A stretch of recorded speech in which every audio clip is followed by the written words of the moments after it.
Well, our next guest is on a mission to become the new face and age of Miss Universe. In 2022, former model Jess Davis submitted an application to the prestigious pageant despite being 4 years over the 28-year age limit. Well, after an initial rejection, the change-making model quickly proved the power of persistence, helping remove the age-old restrictions as well as becoming a Miss Universe Australia finalist in her own right. And the model helping break down beauty barriers, Jess Davis, joins us now. Hi, Jess. Hi. Welcome. Thank you. Go-getter. You've Thank been in the industry for more than a decade. Yeah. So what made you want to apply to be in the Miss Universe pageant, given that effectively you were too old? Yeah, so, well, I mean, I'm technically retired at the moment, coming out of retirement for one last hurrah. So I think the main thing for me was, one of the main things that Miss Universe Australia says is that it's not a beauty pageant, so it's more of a self-development program. And for me, I'd been on this incredible journey myself of self-discovery, self-development, and thought, I want to be a part of that. And I knew that the cutoff was 28, and I thought, everything else in my life, I've just kind of gone for it. So I thought, you know what, I'll give it a shot. I'll apply and see what happens. And yeah, unfortunately, obviously, got the rejection letter through that first time due to the age restriction by the international committee. But So the rejection letter arrives, but you decide, I'm not going to take that. I'm going to push back. How did you go about that? I mean, I've never really been one to take no for an answer in my life. I think through my whole modelling career and now my business journey as well, that, it's just been about knocking down doors and creating those opportunities for myself rather than kind of waiting for them to come to me.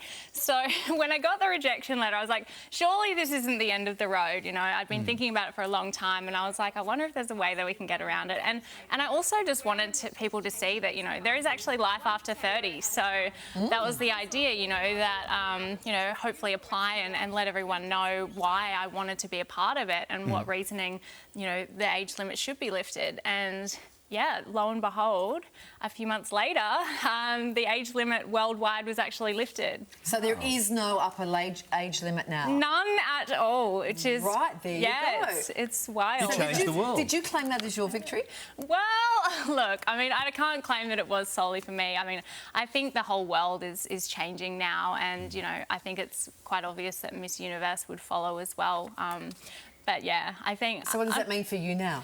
So I've just been selected as a New South Wales state finalist, and if all goes to plan, I'll head to the Nationals in August. But I just had my first event for the New South Wales team here last Sunday, which is great. I got to meet all the team, meet all the other girls, and everyone's so lovely. So it was really great getting to meet everyone. Plenty of headlines recently surrounding the event. Miss France defied norms with that pixie haircut. That was quite a big deal. And Nepal's plus-size pageant contestant caused waves online. Do you feel like that whole space is really changing quite dramatically now? Yeah, 100%, and I'm all here for it. And I think, like I said, the whole world is changing now. And, I'm not sure if you know, but just last year, mothers and married women weren't actually allowed to compete in Miss Universe. So they removed that last year. Wow. And now coming with the age restriction lift as well, I think it's a really positive change, and I think it shows people that it doesn't matter your age, your culture, your background, that you have an opportunity to go out and, chase your dreams no matter what. It's great. You say you see it as a self-development pageant. Speaking of, you've had quite that journey yourself. Yeah.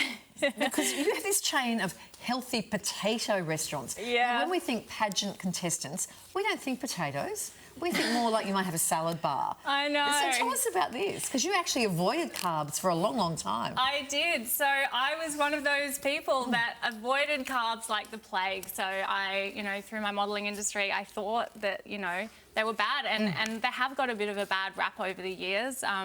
The truth is potatoes are actually so good for you. They're packed with vitamins and minerals, and they're a much better carbohydrate choice for you than the processed rices, breads, noodles, pastas, things that we're all eating on a daily basis.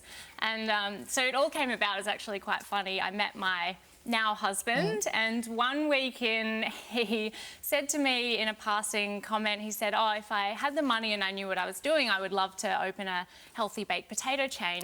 At the time, he was cooking sweet potato and chicken every day after training as he was playing professional basketball, and was sick of waiting an hour for it to cook. And I said to him, that's a great idea. I was like, I don't eat carbs at the moment, but what a great idea. And I sent him a business plan and our Mr. Potato logo just a few weeks later. And then 2 months later, we actually opened our first location. Oh, my goodness. So here I am in a brand new relationship with a brand new business. And it wasn't actually until then that I started eating our food on a daily basis, because we were working in the stores every day, and noticed like a huge change in not only the way I felt, my energy levels, and then my body as well. And I was like, okay, I'm all for this. And so now I've just become this advocate for potatoes especially, and, you know, all carbs. So. It sounds so much more exciting than the air we eat for the 30 days leading up to the Logies. Well, that's a terrific story. Lovely to see you this morning. Yeah, thanks for so coming much in. for having me. Just before we started, Larry asked what was the best-selling potato? Well, it's the potaco. So it's basically all the ingredients of a taco on a potato. Oh, my... Well, we'll have to be the judge whether they're good or not. And the shop's about 10 minutes away, so we'll see that here yeah, shortly. I'm still trying to organise that lunch for you What's today. hubby's name? So give me a few minutes. What's hubby's name? Pardon? What's hubby's name? Tyson. Tyson? Yeah. Crank up the potato cookers, mate. Get it here. Thank you, Jess. Lovely to Good see luck you. with the pageant. Thank you so much.